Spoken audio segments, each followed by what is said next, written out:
نليانغ زسعامتو فقرا سلز تقبلتو مخانو مسيلو تحقيسو تحققن زسعامتو نخالاي غزي نخيترخو ناي مفلالي نيرو فينغي نابخيت نليانغ نوينو غديفاتو تخيد فينغي نليانغ زغدفتو مغنيات امنغوم زلو ناي منابر درجة مالتون ناتا بيتسب دخنت مسناتو بيتسب هافتي بفصم كسمامع كم زي يخيل حاسيبا ناي هافتام مسناي دخا فقر نغزي امبر زلق كم زي خونا حاسيبا ناي فقر ركبان مقراص توسد እቲ ፊልም ዝጅምር ኣብ 2015 ኣብ ኒውዮርክ ከተማ እንትኸውን ዝኾነ ሰብ ዝጠፍኣ ሓንቲ ጓል ኣብ ወረቐት ዝፀሓፈቶ ጽሑፍ ንሰባት እናርአየት ንኽሕግዝዋ ትምሕፀኖ ሽማ እውን ፔንጊን ትበሃል ናይ መንበሪ ቦታ እናርአየት እናሃለወት ናይቲ ፊልም ምርኢት ናብ 2007 ይቕየር ኣብዛ ዓመት ነይሩ ካብ 8ይ ክፍሊ ናብ 9ይ ክፍሊ ተመሓላሊፋ ናብ ካልእ ከተማ ዝኸደት ከምኡውን ኣብዛ ዓመት ኣቦኣ ብምሕማሙ ኢሉውን ናይ ቤተሰባ መነባብሮ ብምዝውዑ ከቢድ ፀገም ዘሕለፈትሉ ግዜ ነይሩ ኣብ ናይ መጀመርታ ናይ ትምህርቲ መዓልቲ ፌንጊ ካብ ካልኦት ተምሃሮ ተፈልያ ቢና እናኸደት እናሃለወት ናይቶም ተምሃሮ ሕንቃቓ ምስ ናይቲ ቤት ትምህርቲ ኣቀማምጣ እናርአየት ተወዛጊባ ናብቲ ቤት ትምህርቲ መእተዊ ኢሉውን መውፅኢ በሪ እናኸደት እናሃለወት ብድሕሪታ ሓደ ተምሃራይ ስርዓት ብዘይብሉ ኣገባብ ነቲ ሞተር ሳይክል ብቕልጡፍ እናገንሐ ናብኣ እንትቐርብ ናይቲ ሞተር ጎማ ማይ ዝተኣከበ ኣብ ዝጎድጎደ መሬት ዓሪፉ ዝተኣከበ ማይ ሙሉእ ንሙሉእ ብዝበሃል መልክዑ ኣብ ናይ ፌንጊ ሰውነት ዓሪፉ ኣብስቢስዋ እቲ መንእሰይ በዓል ሞተር ሊያንግ ትበሃል ካብ ሃፍታም ተፈለጥቲ ቤተሰብ ዝመፀ እንትኾን ኣብቲ ቤት ትምህርቲ እውን ብደቂ ኣንስትዮ ተፈቃሪ እዩ ካብኡ እውን ፌንጊ ኒልያንግ ብስምዒትን ብምብስጫውን ቀሪባ እናተቆጣዕት እናሃለወት ኮይኑ ግን ገና ዘረባኣ ከይወድእ ብሃንደበት ሓደ ኩዕሾ ናብ ገጻ ተሰንዲዩ ገጻ ክወቕዓ ክብል ሊያንግ ብቕፅበት ነቲ ኩዕሾ ቆሊቡ ካብ ምውቃዕ ይድሕና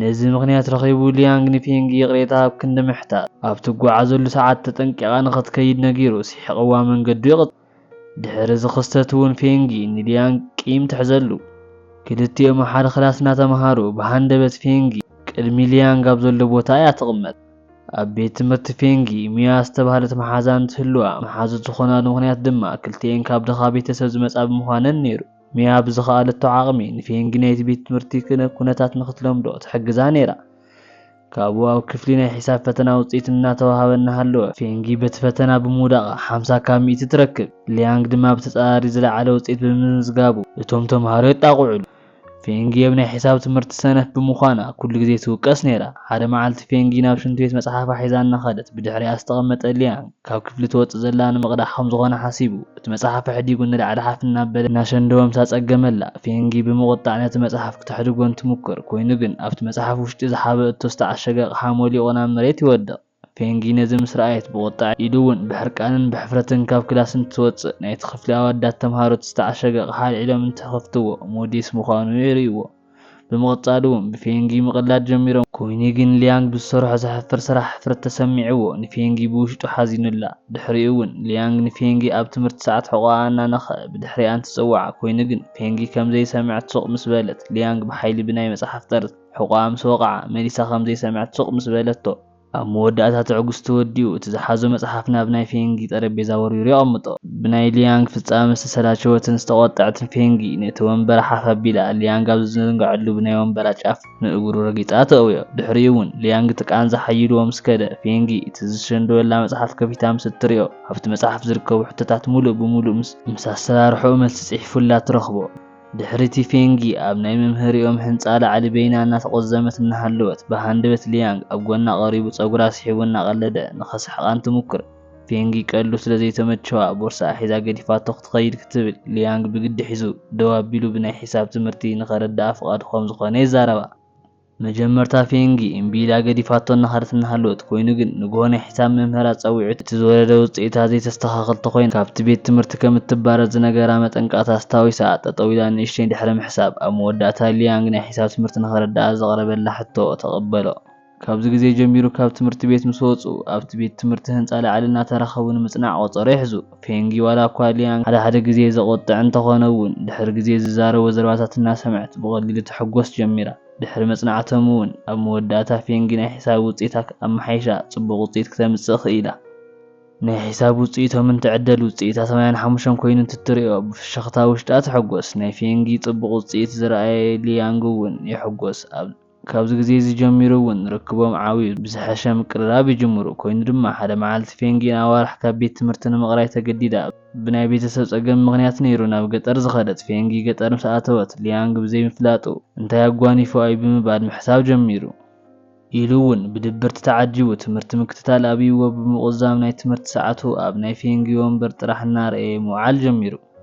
ሓደ መዓልቲ ሊያንግ ኣብ ናይ ትምህርቲ ሰዓት ድቃስ ወሲድዎ እናሃለወ ብሓንደበት ሓንቲ ተምሃሪት ኣብ ናይ ፌንጊ ወንበር እንትቕመጥ ይትስእ። ኣብ ናይ ፌንጊ ወንበር ማንም ኮፍ ክብል ስለ ዘይደሊ ነታ ተምሃሪት ምቁጣዕ እንትጅምር እታ ኮፍ ዝበለት ተምሃሪት ድማ ናይ ፌንጊ መሓዛ ሚያ እንትትኸውን ስምዒቱ ተረዲኣትሉ። ፌንጊ ካብ ገጠር ከም ዝተመለሰት ኢሉ እውን ኣብዚ ሕዚ ሰዓት ኣብ ዶርማ ዓሪፋ ከም ዘላ ተዛረበቶ። እዚ ሓበሬታ ምስ ሰምዐ ሊያንግ ብፍጥነት ናብ ናይ ፌንጊ መደቀሲኣ ክፍሊ የምርሕ። ኣብቲ ዶርም ምስ በፅሐ እውን ብሓይሊ ነቲ በሪ ብምንኳሕኳሕ እናወቕዐ እናሃለወ ድሕሪ ንእሽተይ ፃኒሒቱ እውን እቲ በሪ ብሓዘን ዝተመልአ ፌንጊ ይኽፈተሉ። ሊያንግ ግራ ኣትይዎ ንምንታይ ዝኣክል ግዜ ካብ ትምህርቲ ከም ዝቐረየት እንትሓታ ፌንጊ መልሲ ምምላስ ብዘይ ምድላያ ኣብ ግራይ ኢዳ ዝኣሰረቶ ፀሊም ጨርቂ የርእያቶ ምብካይ ትጅምር። እዚ ዘርእየና እውን ኣቦኣ ከም ዝሞተ እዩ። ኣብ መወዳእታ እውን ናይ ታሽዓይ ክፍሊ ትምህርቶም ስለ ዝውዳእ ዘሎ ኣብቲ መመረቐ መዓልቲ ፓርቲ ስለ ዝተዳለወ ኩሉ ተምሃራይ ምሒሩሉ ይመፅእ። ሊያንግ እውን ንፌንጊ ምስ ሚያ ኮፍ ኢለን ስለ ዝረኣየ ኣብ ብምኻድ ምስኡ ንኽትስዕስዕ ይሓታ። ካብቲ ሳዕስዒት ንድሓር ብሓንሳብ ኣብቲ ድሕሪ ቤት ትምህርቲ ኣብ ምኻድ እናሃለዉ ጠጠው ኢሉ ሊያንግ ከይፈርሐን ፌንጊ ፍቕሪ ይገልፀላ። ኣብዘይሓሰቦ መልክዑ ፌንጊ ብሓንደበት ናብኡ ብምቕራብ ከንፈሩ ትስዕሞ። ሊያንግ እውን ዝሰዓመቶ ናይ ፍቕሪ ሕትኡ ዝተቐበለቶ ስለ ዝመሰሎ ብጣዕሚ ይሕጎስ። ተሓቂ ግን ዝሰዓመቶ ንኻልኣይ ግዜ ንኸይትረኽቦ እዩ ነይሩ። ፌንጊ እውን ናብ ኸይት ንሊያንግ ገዲፋቶ ትኸይድ። ፌንጊ ንሊያንግ ክትገድፎ ዝኸኣላ ምክንያት ኣብ መንጎኦም ዘሎ ናይ ናብራ ፍሊ ኢሉ እውን ናታ ቤተሰብ ድኽነት ምስ ናቱ ቤተሰብ ሃፍቲ ወላ ሓንቲ ክጣዓዓም ከም ዘይኽእል ሓሲባ ናይ ሃፍታምን ድኻን ፍቕሪ ንግዚኡ እምበር ቀፃልነት ከም ዘይብሉ ዕላዊ ገይራ ነቲ ናይ ፍቕሪ ርክባ ክተቋርፆ ትውስን። ዓመት ምስ ሓለፈ እውን ፌንጊ ብዘደንቕ ነጥቢ ናብ ዩኒቨርሲቲ ክትኣቱ ከኣለት። ናይ ትምህርቲ ወፃኢታታ እውን ንኽትክእል ኣብቲ ካምፓስ ብዝርከብ ላብሬሪ ኣብ ትርፊ ሰዓታ ተቖፂራ ብምስራሕ እቲ ዕድል ትረኽቦ። ኣብዚ ላብሬሪ ጂንፉ ብዝተባሃለ ተምሃራይ ኢሉ እውን መሳርሕታት ትረክብ። ጂንፉ የዋህ ሰብ እንትኾን ንፌንጊ ብትምህርቲ ሓደ ዓመት ይበልፃ እዩ ነይሩ። ብሓንሳብ ብምዃን ኩሉ ግዜ ብምስርሖም ቀስ ብቐስ ክቀራረቡ ስለ ዝኸኣሉ ብዝተፈለየ መልክዑ ናይ ትርፊ ሰዓቶም ንብሕቶም ብምዃን ይሕልፉ ይጅምሩ። ሓደ መዓልቲ ድማ ሊያንግ ምስ ምንኣስ ሓፍቱ ብምዃን ናብ ናይ ፌንጊ ካምፓስ ብሓንደበት ይመፅእ።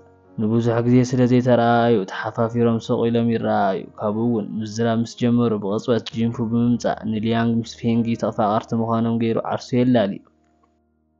ካብኡ እውን ሊያንግ ስለ ዝቐንአ ብዓፀፋ ገይሩ ፌንጊ ናይ ቃል ኣፍቃሪቱ ምዃኑ ይገልፀሉ። ነዚ ምስ ሰምዐት ብቁልጡፍ ፌንጊ ናይ ሊያንግ ቃላት ብምዕራይ ቀደም ኣብ ቤት ትምህርቶም ኣቕርቦት ዝነበሮም መሓዙ ጥራሕ ምዃኖም ትዛረብ። ግዜ ከቃፅል ስለ ዘይደልየ ሊያንግ ንፌንጊ ምስ ጂንፉ ብመኪና ገይሩ እቲ ከተማ ከሪኦም ሒዝዎም ይኸይድ። ናብ ናይ ጸሎት ቦታ ብምኻድ ናይ ቀጻሊ ሕልሞም ካብ ንእሽተይ ወረቐት ኣብ መጽሓፍ እናሃለዉ ፌንጊ ናይ ሊያንግ ዝጽሕፎ ንኽትርኢ እውን ጥሕ ምስ በለት ብቁልጡፍ ነቲ ጽሑፍ ይሓቦ። ካብኡ እውን ዝተረፈ ሕድምታቱ መጽሓፍ ይቐጽል። ካብኡ እንድሓር እውን ጂንፉ ምስ ሊያንግ ሓፍቱ ብምዃን ስተ ንኽገዝኡ ካብ ዝኸድዎም ዝተመለሱ ፌንጊ ምስ ሊያንግ ኣብ መኪና ጥቓ ብምዃን ብሓይሊ እናተኸራኸሩ ከለዉ ይመፁ። ብዘይተሓሰበ መልክዑ ሊያንግ ናይ ፌንጊ ከንፈር ምስ ሰዓመ ጂንፉ ቃህሚሙ እናርአየ ከሎ ናይ ሊያንግ ሓፍቲ ሓዚናትሉ ተጽናዕንዖ ትጅምር። ብድሕሪ ዝነገር እውን ናይ ፌንጊ ምስ ጂንፉ ዝነበረ ርክብ ቅጥዒ ዘይብሉ ብምዃን ክዝሕድ ይጅምር። ኣብቲ ላብሬሪ ኣብ ተመሳሳሊ ሰዓት እናሰርሑ ከለዉ እውን ሰላም ከይተባሃሃሉ ምትሕልላፍ ይጅምሩ። በዚ ምክንያት እውን ፌንጊ ናብ ሊያንግ ብምኻድ ናይ ውሽጣ ሓርቃና ተውፅኣሉ። ኣብ ክትዖም ማእኸል እውን ሊያንግ ኣብ ናይ ቀደም ቤት ትምህርቶም ድሕሪ ምርቓት ንዓኣ ክረክብ ስለ ዘይከኣለ ናብ ዓብዪ ጭንቀት ከም ዝኣተወ ይዛረባ። ኢሉ እውን ኣብ ናይ መወዳእታ ዝነበረ ናይ ፓርቲ ምድላው ምስ ሰዓመቶ እቲ ፍቕሮም ተቐቢላ ብሓንሳብ ክኾኑ ክንዲ ዝግብኦም ኮይኑ ግን ብኣንጻሩ ፌንጊ ሃለዋታ ኣጥፊኣ ክረኽባ ኣይከኣለን። ኣብ መወዳእታ እውን ሊያንግ ንፌንጊ ምስ ረኸባ ፌንጊ ምስ ጂንፉ ከይተቐራረበት ትተርፍ። ካብኡ ንድሓር እውን ጂንፉ ኣብቲ ኮሌጅ ተመሪቑ ኣብ ሓደ ካምፓኒ ተቖፂሩ ምስራሕ ጀሚሩ። ንዓርሱ ብስራሕ ቢዚ ይገብሮ። ቅድሚ ኮሌጅ ምረቓ ፌንጊ ናይ ላብሬሪ ስርሓ ብምግዳፍ ብቁልጡፍ ናብ ናይ ኣዲኣ ከተማ ንኽትመጽእ መምርሒ ካብ ኣዲኣ ይመጻ። ኣዲኣ እውን ተመሊሳ ካልእ ሰብኣይ ንኽትምርዖ ናታ ፍቓድ ምስ እትሓታ ፌንጊ እውን ብተሓጓስ ናይ ኣዲኣ ሓሳብ ተቐቢላ ከም ዝሓሰበቶ እውን ምስ ኣዲኣ ብምዃን ክትፃወታ ይጅምራ። ሓደ መዓልቲ ድማ ሊያንግ ኣብ መረበኦም ኮፍ ኢሉ ትረኽቦ። ካብኡ እውን ሊያንግ ንኣዲኡ ብስራሕ ክሕግዛ ከም ዝመጻ ሓቢሩ። ኣብቲ ከተማ እውን ኣዲኡ ንፋብሪካ ዝኾነ መሬት ከም ዝዓደገት ይዛረባ። ካብኡ እውን ብሓንሳብ ብምዃን ናይ ማንቲልደ ቅርፂ ብምስራሕ ምስ ሓለፍዎ ሊያንግ ንፌንጊ ድሕሪ ምረቓኣ ኣብ ቤጂንግ ንኽነብሩ ይዕድማ። ፌንጊውን ክምስ ብምባል እሺ ኢላ ቅድሚ ናይ ምረቓ መዓልቲ ኣብ ቤጂንግ ናብ ዝርከቡ ብዙሓት ፋብሪካታት ናይ ስራሕ ክፍቲ ቦታ እንተሃልይዎም ንኽእትውዋ ኣብኡ እውን ምስ ሊያንግ ንኽትነብር ትውስን። ኮይኑ ግን ፃዕሪኣ ከይተሳኽዐ ኣብ ቤጂንግ ዝርከቡ ፋብሪካታት ዋላ ሓደ ከይፀውዕዋ ይተርፉ። ኣብ መወዳእታ ሻንግሂ ኣብ ዝርከብ ፋብሪካ ተሓቢራ ብቁልጡፍ ናብቲ ፋብሪካ ብምኻድ ሕቶኣ ተቐቢሎም ቃለ መሕተት ድሕሪ ምግባሮም ድሕሪ ዝተወሰኑ መዓልትታት ኣብ ቤጂንግ ክፍቲ ቦታ ከም ዝረኸበ ሊያንግ ምስ ዝዛረባ ብዝሕዝን መልክዑ ፌንጊ ኣብ ሻንግሂ ንኽትሰርሕ ስለ ዝፈረመት ምስ ተዛረበቶ ሊያንግ ብሕርቃን ስለ ዝተቆጥዐ ንፌንጊ ቃላ ከም ዘይተኸብር ይዛረባ። ፌንጊ እውን ኣብ ልዕሊ ሊያንግ ብዝሰርሖቶ ተጣዒሳ ብቁልጡፍ ብባቡር ገይራ ቀዲማቶ ናብ ቤጂንግ ንምኻድ ትውስን። ኣብ መንገዲ ኮይና እውን ሊያንግ ንዓኣ ንምርካብ ናብ ሻንጊ ይመጽእ ከም ዘሎ ምስ ተዛረባ ኣብ መወዳእታ ኣብቲ መንገዲ ንኽወርዱ ኢሉ እውን ክራኸቡ ይውስኑ። ካብኡ እውን ፌንጊ በቲ ቆፀሮኦም ኣብ ሰዓታ ወሪዳ ክትፅበዩ ትጅምር። ኣብ መወዳእታ እውን ተራኺቦም ብምትሕቑቓፍ ምብካይ ይጅምሩ። ካብኡ እውን ናብ ቤጂንግ ብምኻድ ሊያንግ ምስ ፌንጊ ናብ ቡቲክ ብምእታው ሓፍቱ ኣብቲ ምሸት ቀለበት ስለ እትገብር ክባር ክዳውንቲ መሪፁ ይገዝኣላ። ካብኡ እውን ኣብቲ ጉዳይ ምስ በፅሑ ናይ ሊያንግ ሓፍቲ ኣፍቃሪኣ ኣብ ኮሌጅ ተቐራሪቦም ፀገማ ተካፍሉ ጂንፉ ምስ እትሪኦ ትስንብድ። ካብኡ እውን ናብ ጂንፉ ብምኻድ ናይ ቀጻሊት ሰበይቲ ብፅቡቕ ንኽሕዛ ትመኽሮ። ድሕሪ ዝተወሰነ ግዜ ፌንጊ ኣብ ዝተቆፀረትሉ ፋብሪካ ስራሕ እናሰርሐት ከላ ብሃንደበት ሰብኣይ ኣዲኣ ብምምፃእ ኣዲኣ ብናይ ካንሰር ምክንያት ብፅኑዕ ከም ዝሓመመት ተዛሪቡ ንሱ ድማ ኣብ ናይ ሊያንግ ቤተሰብ ፋብሪካ ተቆፂሩ እናሰርሐ ከሎ ቅድሚ ሕዚ በቲ ናይ ፋብሪካ ሽም እናወሰደ ናብ ናይ ኣዲኣ ሕክምና ወፃኢ ከም ዘውዓሎ ተዛሪቡ። ሕጂ ግን ሰብኣይ ኣዲኣ ንሳ ክትህቦ ስለ ዝሓተታ ንዕኡ ኣፋንያ ፌንጊ ናብ መሓዝቷ ብምድዋል ቅርሺ ከለቅሕዋ ምስ እትሓቶም ብዘሕዝን መልክዑ ከም ዘይኽእሉ ይዛረብዋ። መማረፂ ምሳኣነት ድማ ናብ ጂንፉ ብምድዋል ንኽሕግዛ ትሓቶ ጂንፉ እውን እሺ ክብል ይምልሰላ። ካብኡ እውን ሊያንግ ዘንጊዑ ስለ ዝፈለጠ ናብ ኣፍቃሪቱ ብምኻድ እቲ ቅርሺ ሂባ። ኮይኑ ግን ፌንጊ ንኽትቅበሎ ስለ ዘይመረፀት ጂንፉ ከም ዘለቅሓ ተዛረቦ። እዚ ምስ ሰምዐ እውን ሊያንግ ብቁጣዕ ንምንታይ ንሱ ኣብ ቀረባ ከሎ ጂንፉ ክሕግዛ ከም ዝገበረት ኢሉ እውን ኣብኡ እምነት ከም ዘይብላ ስለ ዘርኢ ገሊጹላ ብቁልጡፍ ካብቲ ገዛ ብሕርቃን ገዲፍዋ ይወፅእ እሞ ናብ ጂንፉ ገዛ ይምራሕ። ናብ ጂንፉ ገዛ ምስ በጽሐ ብቁጣዕ ፌንጊ ዘለቅሓ ቅርሺ ናብ ገጹ ይድርበየሉ። ካብኡ እውን ጂንፉ ካብ ኣፍቃሪቱ ዛዕባ ንኽገልል ተዛሪቡ ገዲፍዎ ይኸይድ። ኣብቲ ምሸት ሊያንግ ምስ መሓዙቱ ብምዃን መስተ እናሰተየ ከሎ ዓርሲ ምቁፅጻር ኣብዮ። ፌንጊ እውን ናብኡ መፂኣ ናብ ገዝኦም ንኽኸዱ ተሓቶ። ኮይኑ ግን ሊያንግ ስለዘይተቐበላ ምስኡ ዘላ ጓል ሓቒፉ ንፌንጊ ክትቀንዕ ይገብራ። በዚ ምኽንያት እውን ናይ ሊያንግ ምስ ፌንጊ ዝነበረ ናይ ፍቕሪ ርክብ ተመሊሱ ክዘሕድ ይገብሮ። ድሕሪ ምፍላዮም ሓደ ወርሒ ድማ ሊያንግ ናብ ናይ ኣዲኡ ድሌት ንኸማልእ ናብ ኣሜሪካ ኸይድ። ዓመታት ድሕሪ ምሕላፎም ፌንጊ ንሊያንግ ክትርስዖ ስለዘይከኣለት ቅድሚ ሕዚ ከይዶም ናብ ዝነበሩ መጸለዪ ቦታ ትኸይድ። ኣብኡ እውን ናይ ሰባት ሕድሞም ዝፅሕፍሉ ቦታ ብምኻድ እቲ ወረቐት ስለ ዝረኸበት ኩሉ በብሓደ እናርአታ መወዳእታ ናይ ሊያንግ ኢድ ፅሑፍ ምስ ረኸበት ድማ ሕዚ ብሓንሳብ ኮይኖም ሕድሞም እንትፅሕፉ ሊያንግ ኣብቲ ወረቐት ናይ ክልቲኦም ስም ፅሒፉ ትረክብ። ብድሕሪኡ ድማ ፌንጊ ዝገበረቶ ስሕተት ዘኪራ ብጣዕሳ ምብካይ ትጅምር። ኣብ መወዳእታ እውን ፌንጊ ናብ ኒውዮርክ ብምኻድ ንሊያንግ ክትረኽቦ ትውስን። ናይ መንበሪ ቦታ ኣብ ካርታ ብምሓዝ ንሰባት ክሕግዝዋ እናዘድየት ኣብ ሓደ ሆቴል ትሕበር። ናብኡ ምስ በፅሐት እውን ብርሑቕ ሊያንግ ናብ መኪኑ እናኸደት ትሪኦ። ኮይኑ ግን ልክዕ ናብኡ ክትከድ ክትብል ብድሕሪቱ ካልእ ጥንስቲ ጓል ትመጽእ። ካብኡ እውን ምዕዛብ ምስ ጀመረት ነታ ጥንስቲ ጓል ሒዙ ናብ መኪኑ እናእተዋ ምስ ረኣየት ፌንጊ ካብ ልባ ሓዚና ካብቲ ቦታ ንምኻድ ትውስን። ካብኡ እውን ናይ ሊያንግ መኪና ምኻድ ምስ ጀመረት ብሃንደበት ሊያንግ ንፌንጊ ቤና እናኸደት ትሪኣ እሞ ሊያንግ መንኪሉ ጠጠው ኣቢሉ ናብኣ ምጉያይ ምስ ጀመረ ብቕፅበት ካብ ዓይኑ ትስወር። ካብኡ ብሕርቃን ናብ መኪኑ ይምለስ። ኣብቲ ፊልም መወዳእታ ፌንጊ ኣብቲ ቤት ትምህርቲ ናብ ላዕሊ ወፂኣ ናይ ቀደም ናይ ትምህርቲ ግዚኦም ዘሕልፍሉ ብውሽጣ ምሕሳብ ምስ ጀመረት ብሃንደበት ብድሕሪት ጨጉራ ሓደ ሰብ ምስ ሰሓባ ብስንባደ ፌንጊ እውን ብቁልጡፍ ገጻ ትምልስ። ካብኡ እውን ሊያንግ ትሪኦ። ንሱ እውን ኣብቲ ሰሙን ዝኾነ ሰብ ክትረክብ ናብ ኒውዮርክ ከይዳ ምስ እትኾን ይሓታ። ፌንጊ እውን ሱቕ ኢላ መልሲ ከይሃበት ምስ ተረፈት ሊያንግ ኣብ ስልኩ ዝቐድሖ ቪድዮ የርእያ። ኣብቲ ቪድዮ እውን ሓንቲ ጓል ምስ ሰብኣያን ጓላ እናተፃወተት የርእየና። እታ ጓል እውን ምስ ሊያንግ ዝነበረት ጥንስቲ ምዃና ምስ ረኣየት ሊያንግ እውን ናይ ቀደም መሓዝኡ ጥራሕ ምዃና ይዛረባ። ፌንጊ እውን ብኻልእ መልክዑ ስለ ዝሓሰበቶ ተጣዒሳ ኣብኡ እናበኸየት ከላ ሊያንግ ንዓኣ ብምሕቋፍ እቲ ፊልሚ ይውዳእ።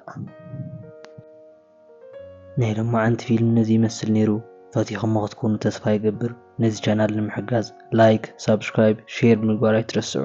ኣብ ቀጻሊ ክሳብ ንራኸብ ሰላም ንኣኹም።